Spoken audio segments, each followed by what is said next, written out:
What's up, guys? Welcome to a quad day with the quadist queen herself. It seems like a lot of people are not aware that I have put a quad day out there already, but that was one of my first YouTube videos, so maybe that's why it's been missed. However, we are in a new Mesocycle, which is just a new block of training, so all of these movements are new, and I'm actually about to finish this Mesocycle up. So you will have another quad day coming to you shortly. As always, we are warming up first. If you would like me to do a detailed video explaining my warm-up, I can do that. Pretty much just focusing on my hips for the most part, because that is where most of my pain problems stem from, mostly in the IT band. If you've been here, you already know. Here I am setting up for good old leg extensions, tried and true she is. And we are going to be doing 2 sets of 12 to 15, and I'm going to be shooting for 1 to 2 RIR. What that means is repetitions in reserve. So I want to be lifting heavy enough that I know I'm going to get 12 to 15 reps. And by the end of that rep range, I'm only going to be able to do 1 or 2 more reps. Side note, did not know that this angle was going to hit so hard, but I'm pretty happy with seeing those striations through my leggings this early on into prep. With that said, let's go ahead and break down this movement a little further. Go ahead and really focus on my quads here, especially at the top of the movement. You can see I'm really focused on muscle activation by making sure that the quads are fully flexed at the top of the movement. And I'm not using momentum where I'm letting my legs swing down and swing back up. I'm really paying attention to that eccentric portion of the movement, as well as the concentric portion.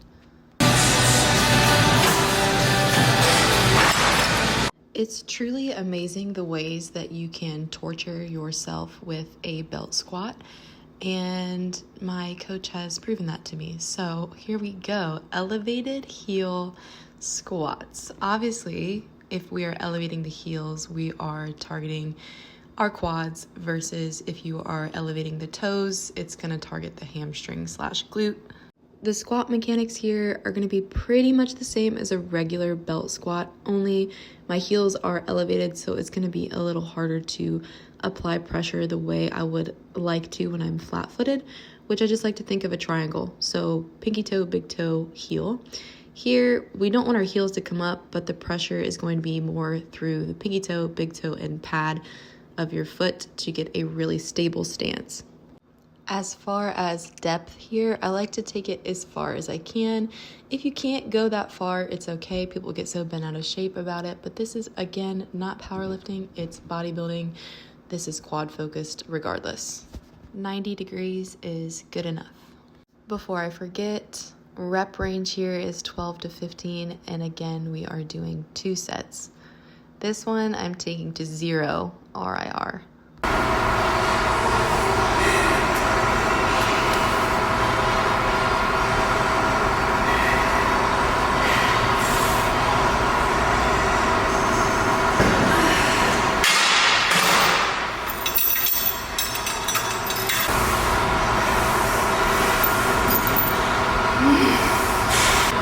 Here we're getting into our front foot, back foot elevated split squat, which is really just a fancy way to say Bulgarian split squat with a deficit. And I've been super excited to break this one down for you. If you have the mobility to do this movement, highly recommend you add it into your routine. It hurts so good. For starters, we want to make sure that the front and back foot are elevated to the same height. This is so the supporting leg or the back leg can travel past the working leg or the front leg. I talk about this a lot, but it's really important to train your muscles to the full ROM or full range of motion to get the most out of your exercise. This is also a great workout for the stabilizer muscles when I'm performing this movement. A great cue my coach has given me is to kind of focus on the pressure in the big toe of my front leg and I'm also squeezing my adductors. Another thing you'll notice here is I have contraloaded the weight, so my right leg is my working leg currently, holding the weight on the left side of my body in my left hand. Keeping that same rep range, we are doing 2 sets of 12 to 15, 0 RIR.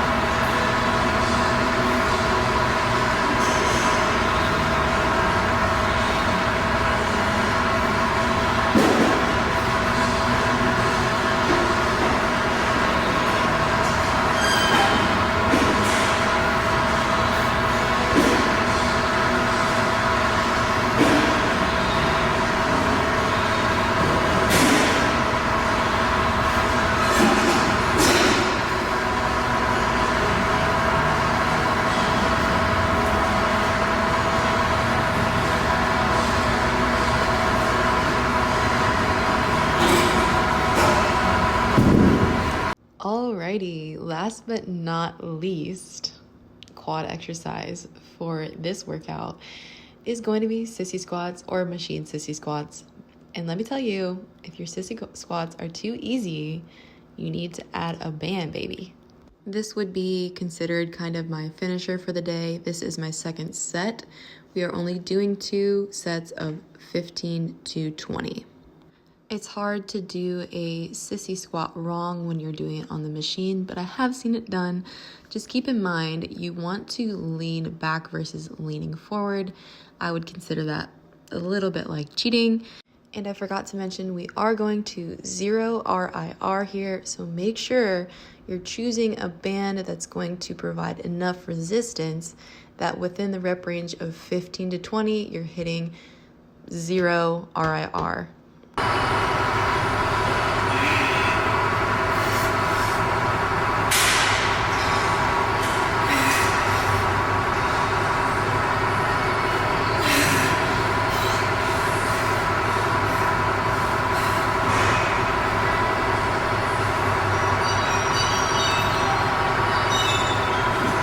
As a bonus, I'm going to throw in my calf exercise for my quad day. I do this at the end of every quad day, and I think I do calves 2 times a week. And that's going to be 2 sets of 15 to 20, 0 RIR. I think that's 130 pounds I have there. Really important to make sure that you're hitting that full range of motion. I'm letting the heel drop and I'm coming all the way up to my tippy toes and making sure that we are flexing the calves at the top of the movement. I feel like a full-blown stallion in these Gym Reaper flares doing this exercise. With that said, the best way to support me is to shop through my sponsors. It's going to be Gym Reapers, VMI Sports, MIT 45, and I Am Uprising. Most of them you can find in my link that's in my social media bio. Code AMBER will save you 10%. Thank you so much for watching. Be sure to like and subscribe. Any questions, drop it in the comments.